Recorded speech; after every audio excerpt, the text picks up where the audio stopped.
নমস্কার, শুভ নববর্ষের প্রীতি শুভেচ্ছা এবং ভালোবাসা জানাচ্ছি সকলকে। বড়দের আমার প্রণাম। নতুন বছর দারুণ কাটুক, আনন্দে কাটুক, সুখে থাকুন, শান্তিতে থাকুন, আনন্দে থাকুন এবং সকলকে আনন্দে রাখুন। ভালো থাকবেন। নমস্কার, আপনারা দেখছেন নিউজ বিএম। শুরু করছি আজকের বিশেষ সংবাদ। ইনারা সবাই মুর্শিদাবাদ থেকে এসছেন আমাদের রাজমহলে, ঝাড়খণ্ড সাহেবগঞ্জ জেলার পরে রাজমহল। ইনারা সবাই এসছেন। যিনি আক্রান্তের দ্বারা যে মারা গেছে হরিগোবিন্দ দাস, ওনার ভাতিজা হলো, মতলব ইনার কাকা মারা গেছে। আর সাথে যিনি মারা গেছে চন্দন দাস, ইনার ভাই হলো, কাকা তো ভাই। ইনার চন্দন দাস যিনি মারা গেছেন, ইনার দেওর হলো, উনার বৌদি হলো ইনা। আর যিনি হরিগোবিন্দ দাস মারা গেল, ওনার কাকা শ্বশুর আছে। আর যে সব দেখছেন আপনারা সব ওখানকারই আছে, ওই গ্রামেরই সবাই আছে। আমাদের রাজমহলে এসছে, কোনো মতন যান বাঁচিয়ে এসছে। পাকুড় অ্যাম্বুলেন্সে কোনো মতন লুকিয়ে পাকুড় অব্দি এসেছিল। পাকুড় থেকে আবার যে আছে ট্রেন থেকে কোনো রকম করে জানে প্রাণে বাঁচিয়ে এখানে এসছে। তো আরেকজনা আছে মহিলা, বৃদ্ধ মহিলা, ওনাকে দেখাচ্ছি কিভাবে কষ্টতে এখন এখানে থাকছে আমাদের এখানে। ইনি একজন বৃদ্ধ মহিলা, হাঁটতে পারে না বেচারি, কোনো রকম করে আছে। ইনি হাঁটতে পারে না, দুটো লাঠি নিয়ে কোনো রকম করে হাঁটে। এই বৃদ্ধ মহিলা কোনো রকম নিজের যান প্রাণ বেঁচে এসছে। তো বলছিলাম যেরকম ওই দিন ঘটনাটা হয়েছিল, কি হয়েছিল? ঘটনাটা হয়েছিল 8:30 থেকে 9টার ভিতর কিছু লোক বোলেরো করে এসে আমার দোকানের উপর হামলা করে। দোকান ভাঙচুর করার পর দোকানে এক সাইডে আগুন ধরিয়ে দেয়। মালপত্র যা ছিল সেগুলোকে লুটপাট করে নিয়েছে। তারপর বাড়ির উপর হামলা করতে লাগলো। বাড়ির উপর হামলা করে বাড়িতে কিছু বাড়িতে আগুন লাগিয়েছে, দরজা ভেঙেছে, জানলা ভেঙেছে। এগুলোতে ভাঙতে গোটা জাফরাবাদ, কম বেশি গোটা জাফরাবাদে 2-1টা বাড়ি বাদ দিয়ে সব পুরোটা ভাঙচুর করে এসে আবার ডবল রিটার্ন এসে আমার কাকাকে ঘর থেকে টেনে রাস্তায় পেটে যখন ছেড়ে দেয়, তখন আমরা বাড়ি থেকে বাড়িয়ে দেখি যে কাকাকে আর কাকার ছেলেকে দেখি রাস্তায় পড়ে আছে, রক্তে মেটে আছে। ওই করতে করতেই আমরা গাড়ির খোঁজ নিলাম যে হসপিটাল নিয়ে বলে, গাড়ি পেলাম না। দিয়ে কোটাম করে বলে গাড়ি করে নিয়ে গেল। গাড়ি করে নিয়ে যে ডিডিএইচ নার্সিংহোমে মৃত্যু বলে ঘোষণা করলো। যে আমরা বাড়ি নিয়ে এসলাম, কাকাকে আর কাকার ছেলেকে এক জায়গায় রাখলাম। তারপর তখন পুলিশ এলো এবং যারা ছিল তারা সবাই এলো। আসার পর আমরা বললাম যে আমাদেরকে যদি কোনো ব্যবস্থা না করেন তাহলে আমরা এখান থেকে থাকবো না, আমাকে জানানোর পরে আমাকে পালাতে হবে। ওই করে পুলিশে পোস্টমর্টম করতে লাশ নিয়ে চলে গেল।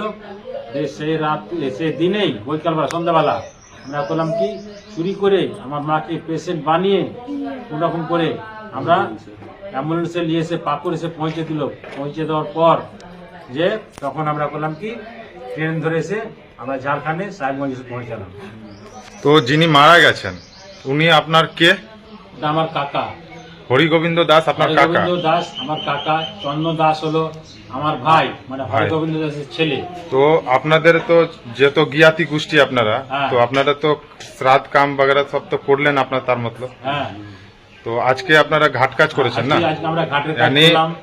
মানে আপনারা রাজমহলে এসে ঘাটের কাজ করতে পারলেন? আমরা রাজমহলে, আর যারা 2-1 ছিল তারা বাড়িতে করেছে ঘাটের কাজ। যারা যে যেখানে আছে সেখানে ঘাটের কাজ করলো। মানে প্রশাসন কিছু করেনি তার মতলব? প্রশাসনকে তো আপনারা ফোন করেই হবে নিশ্চয়ই। যখন ফোন তো করেছিলাম, ফোন না করা কি হয়, প্রশাসনকে ফোন করেছি, কেউ আসেনি। তারপরে তখন এলো প্রশাসন, পরে এলো 4 ঘন্টা পর প্রশাসন পরে এলো। পরে এসে পোস্টমর্টম করতে নিয়ে যাচ্ছিল। আমরা বললাম যে পোস্টমর্টম করতে দেবো না, আমাদের কোনো গতি না করলে আমরা নিয়ে যেতে দেবো না, যে আমাদেরকে থাকার কোনো উপায় করে দিতে হবে, নাহলে আমাকে লাশ নিয়ে যেতে দেবো না। কারণ যখন প্রশাসন আসে তখন তো ওখানে আরো লোক ছিল এবং যে রিপোর্টার ছিল তারাও তখন দেখেছে ছবিগুলা, যে কিভাবে আমরা কি করেছি, যে রক্তে কিভাবে মেখেছিল, কিভাবে লাশ পড়েছিল। তো এখনো যদি ওইভাবে হয়ে থাকে আমরা কিভাবে যাবো ওখানে? আমাদের তো বাড়ি ঘর সব ওখানে আছে, কি করে যাবো আমরা? এইটুকু আমরা বলতে চাইছি যে আমাদের কোনো ব্যবস্থা না করলে আমরা যাবো কিভাবে? আমাদের কোনো ব্যবস্থা চাই। বেশ স্যার বৌদি আছে, ওই দিন তো আপনিও তো দেখলেন, কোনো মতন তো জানে পড়া নিয়ে এখানে আসলেন, রাজমহলে আসলেন, কি দেখেছি তো ওখানের ঘটনাটা আতঙ্কিত তো আছেনই, আমিও তো জানি, কিন্তু কিভাবে এখন আগের বাড়িটা যাবেন কিভাবে, কিছু আপনারা বলেন কিভাবে, হ্যাঁ কিভাবে আপনার যেখানে বাড়ি আছে ওখানে তো আপনাদেরকে আজ না তো কাল যেতেই হবে। যেতে হবে। যেতেই হবে। আবার কেমন করে যাব, আপনারা একটু সাহায্য করবেন, নাহলে আমরা কেমন করে যাব? জানি জান বাঁচিয়ে চলে এসেছি। ঘর বাড়ি সব মুখ বেঁধে বেঁধে সব মুখ বেঁধেছিল, আমরা ভয়ে তো ঘর থেকে বেরোইনি। যদি আমরা বেঁধে আমাদেরকে হাত টেনে টেনে মেরে খুন করে দিত। আমরা ঘরে লুকিয়ে আছি। তো ক্ষতিক্ষম করে গেল, আমাদের দোকান লুটপাট করে নিয়েছে। কাকা শ্বশুর দেওরকে সব ঘরের ভিতরে থেকে টেনে বের করে মেরে ফেলেছে অন্যায় ভাবে। তো আগুন জ্বালিয়েছে। ঘর বাড়ি আছে সুরক্ষিত, কি ঘর বাড়িতে আগুন লাগিয়েছে? ঘর বাড়ি অনেকের ঘর বাড়ি ক্ষতি হয়েছে, দোকান পাশার ক্ষতি হয়েছে। ঠিক, দেখেন কত ছোট ছোট বাচ্চা, শিশু বাচ্চা, এরা কোন রকম করে জানে পালিয়ে আসছে। আপামর বাঙালিকে জানাই শুভ নববর্ষের আন্তরিক প্রীতি ও শুভেচ্ছা। আজ বাঙালির দিন, আজ বাংলার দিন। তবে এই বাংলার দিন যেন বাংলাদেশের দিন না হয়, এই বিষয়ে আমাদের আরো অনেক বেশি সচেতন হতে হবে। কারণ ছবিতে যে শিশুটিকে দেখছেন তার বয়স 8 দিন। 3 দিন বয়সে তাকে প্রাণ বাঁচিয়ে ধুলিয়ান থেকে নৌকা পার করে বৈষ্ণবনগরের পারলালপুরের একটি স্কুলে আশ্রয় নিতে হয়েছে। তার দোষ একটাই, সে নাকি হিন্দু। এমনটাই মনে করছে তার দিদা এবং তার মা। কারণ যেসব জেহাদিরা তাদের আক্রমণ করেছিল তারা নাকি চিৎকার করে বলছিল, এখানে কোনো হিন্দুকে থাকতে দেব না। এটা আমার বাংলার ছবি নয়, এটা আমার বাংলার ছবি হতে পারে না। আসুন আজকের এই বিশেষ দিনে সবাই মিলে সংকল্প নিই, সংঘবদ্ধ হয়ে সংকল্প নিই যে আমরা সকলে আমাদের প্রজন্মকে, পরবর্তী প্রজন্মকে একটি নির্ভয়ের বাংলা উপহার দেব। আসুন সকলে মিলে সোনার বাংলা গড়ার সংকল্প গ্রহণ করি।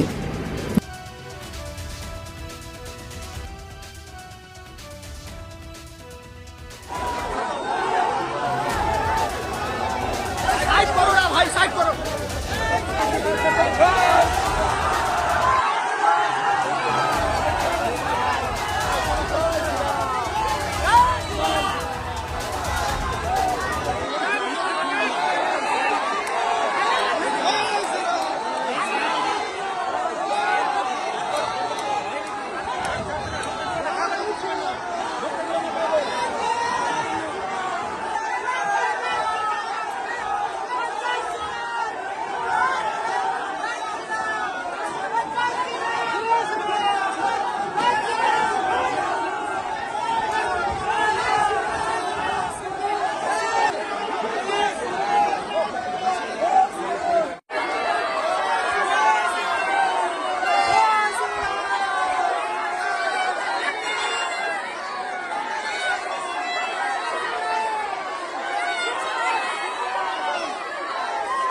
আমাদের ইজ্জত নিয়ে টানাটানি করছে, তাই তো বাচ্চা বাচ্চা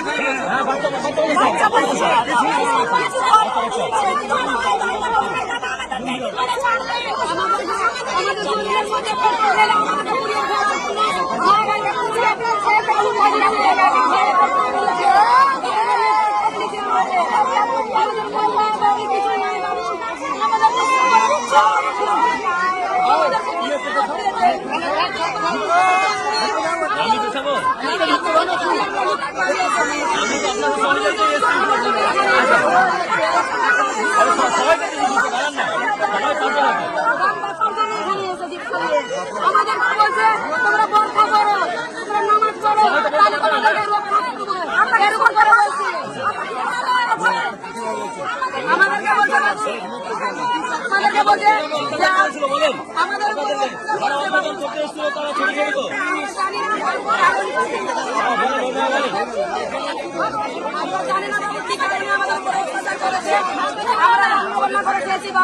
আমরা বাড়িতে আছি, ওরা শুক্রবারে রাতে 4টার দিকে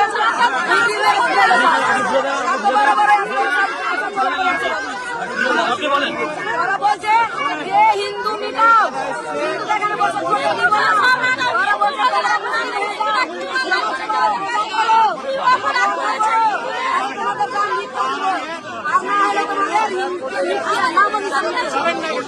তাই আপনারা নিশ্চিন্তে থাকুন, আমরা আপনাদের পাশে আছি, আমাদের যত দূর শক্তি আছে। আমি আজকে রাত্রেই মাননীয় গৃহমন্ত্রীর সাথে ফোনে কথা বলব, আমাদের সর্বভারতীয় সভাপতি মাননীয় জেপি নাড্ডা সাহেবের সাথে ফোন করে কথা বলব। এই যে ভয়ঙ্কর পরিস্থিতি, এই পরিস্থিতির বিরুদ্ধে আমাদের সকলকে একত্রিত হয়ে লড়তে হবে। এবং আমি মুসলিম সমাজের যারা শুভবুদ্ধি সম্পন্ন মানুষ আছে তাদেরকেও বলবো, আপনারাও এর বিরুদ্ধে আওয়াজ জোরদার করুন। এই দেশে হিন্দু থাকবে না, এটা চলতে পারে না। কারণ মূলত এই ভারতবর্ষ হাজার হাজার বছর ধরে হিন্দু তৈরি করেছে, হিন্দুদেরই তৈরি। আর আজকে যারা এই মহিলাদেরকে ইজ্জত নেওয়ার চেষ্টা করছে, মুসলমান বানানোর চেষ্টা করছে, যারা বলছে যে মুসলমান হয়ে যেতে হবে, নামাজ পড়তে হবে অথবা মন্দির ভাঙতে হবে, ভাঙছে। আরে গাধা, তোদেরও বাপ ঠাকুরটা এক সময় হিন্দু ছিল, তুই ভুলে গেছিস। সেই সময় ভয়ে তোরা মুসলিম হয়ে গেছে। এখন তো বোঝ, পড়াশুনো তো কর। পড়াশোনাও করে না, বোঝেও না, শুধু চেঁচাতে চেঁচাতে যখনই ওদের মোল্লানা মৌলি বললো, মসজিদ থেকে বললো, লাফাতে লাফাতে হনুমানের মতো চলে আসে। এটা বন্ধ হওয়া উচিত। পুলিশ প্রশাসনকে বলবো কড়া পদক্ষেপ নেওয়ার জন্য। বিএসএফ আছে, কি বিএসএফ ভালো কাজ করছে তো? বিএসএফ এর সাথে বন্ধ হয়েছে। বিএসএফ না থাকলে পরে খুন খারাপি আরো বেশি হতো।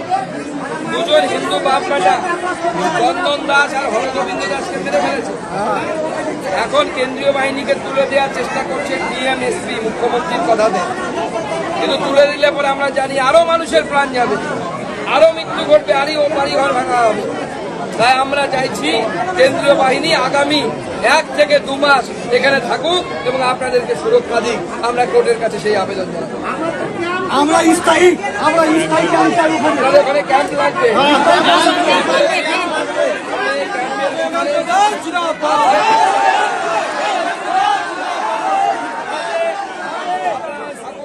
আপনাদের কথা আমি করে পৌঁছে দেবো, চিন্তার কিচ্ছু নেই, নিশ্চিন্ত থাকুন আপনারা। ক্যাম্প লাগবে, এটা আমিও বুঝতে পারছি। আগে ক্যাম্প ছিল, বদমাশি করে নিজেদের চোরা চালান যাতে ঠিক মতো চলে সেই জন্য ওটা তুলে দিয়েছে, দিয়ে এখন একটা জলে নিয়ে বসিয়েছে, তাই তো? সব খবর আছে আমার কাছে।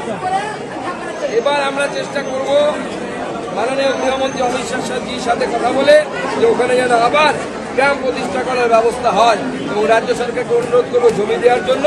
তারা যদি জমি না দেয় তাহলে কেন্দ্র সরকারের জমিতে আমরা ক্যাম্প তৈরি করব। ঠিক আছে, সাহস রাখবে।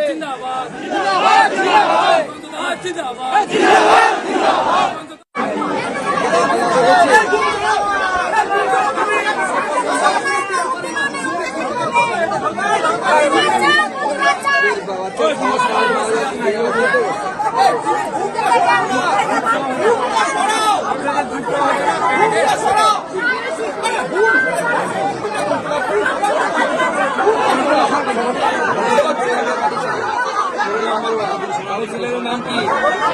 মেহবুব আলম। ওই উল্টো করাচ্ছে নাকি?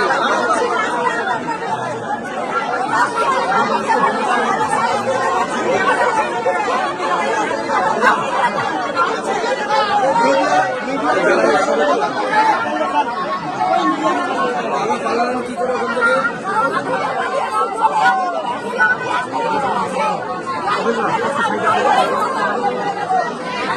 ধরে টানাটানি করছি।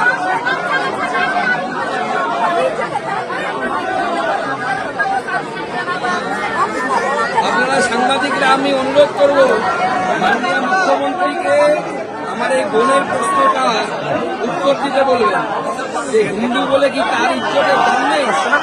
এর এই ধরে টানাটানি করছে।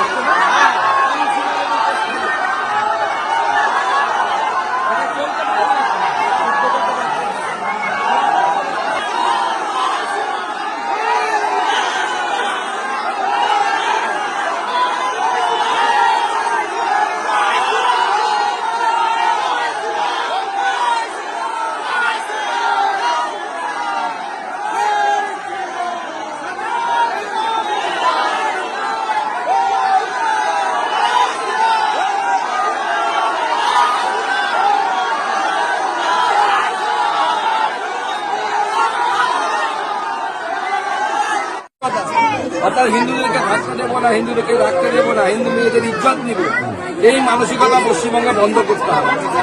মুখ্যমন্ত্রীর দায়িত্বটা বন্ধ করা, অপদার্থ মুখ্যমন্ত্রী পাচ্ছেন না। ওদের সুরক্ষার দাবির জন্য আপনার কি আগামী দিনে আমরা কোর্টে যাব, কোর্টে গিয়ে বলবো এক্সটেনশন করার জন্য এই সুরক্ষা, এবং তার সাথে রাজ্য সরকারকে এর জন্য অ্যাকাউন্টেবল হতে হবে। এখানে বিজেপি এসে ছবি তুলে বেড়াচ্ছে ক্যামেরা নিয়ে এসে একবারে ছবি তুলে বেড়াচ্ছে। সে কি আপনার গতিবিধি নজর রাখছে? আরে সে তো গতিবিধির উপর নজর রাখো, এই লোকগুলো সেফটি কে দেবে, সুরক্ষা কে দেবে?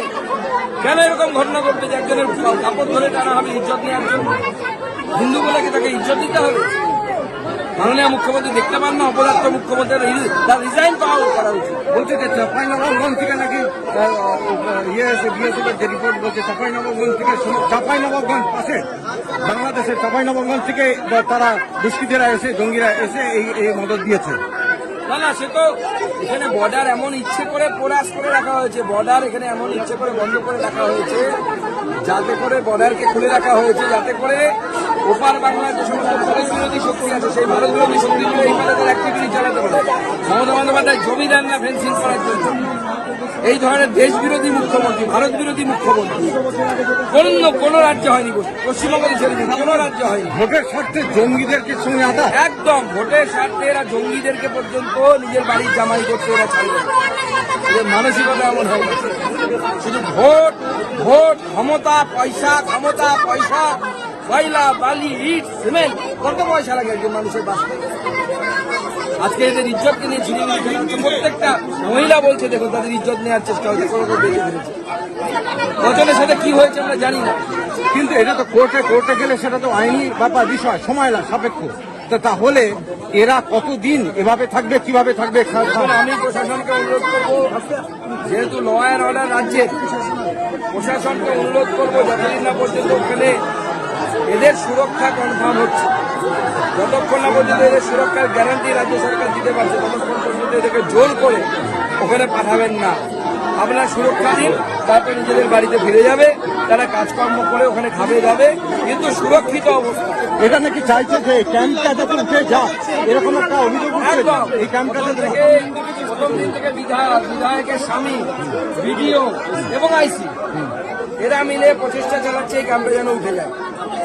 কারণ রাজ্যের মান সম্মান বাঁচাতে হবে তাদের। কিসের মান সম্মান তোমার রাজ্যে? তুমি আমার মা বোনেদের ইজ্জত রক্ষা করতে পারছো না, অপরাধ মুখ্যমন্ত্রী, একজন মহিলা মুখ্যমন্ত্রী হয়ে শুনতে হচ্ছে আমাদেরকে। উনি ইমাম সাহেবদেরকে নিয়ে নাকি মিটিং এ বসবেন। আমি অনুরোধ করবো ওই মিটিং এ মহিলাদেরকে নিয়ে যাওয়ার জন্য, এবং আমি বলবো এই মহিলাদেরকে চলুন কলকাতার সেই ইমাম সাহেবদের বৈঠকে মুখ্যমন্ত্রী যেতে বলবে, গিয়ে এরা নিজেদের অভিজ্ঞতা বলবে মুখ্যমন্ত্রীর কাছে। আমি অনুরোধ জানাবো এদেরকে, চলুন। এটা তাহলে পরিস্থিতি কোন